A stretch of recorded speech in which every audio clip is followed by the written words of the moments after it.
بسم اللہ الرحمن الرحیم۔ السلام علیکم۔ پارہ ہفتم، سورۃ الانعام، رکوع نمبر 5۔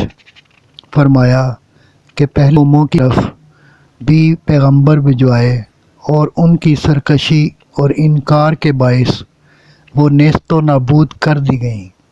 ہم نے رسول ڈرانے اور خوشخبری دینے کو بھیجے۔ جو ایمان لایا سنور گیا اور جس نے جھٹلایا عذاب کا مستحق ٹھہرا۔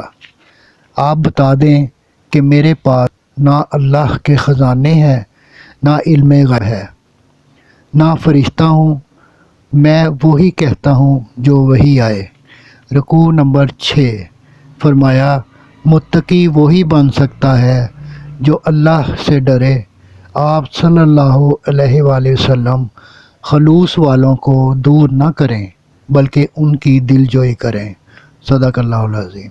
گزارش ہے کہ چینل کو سبسکرائب کر لیجئے، گھنٹی کے بٹن کو دبا دیجئے۔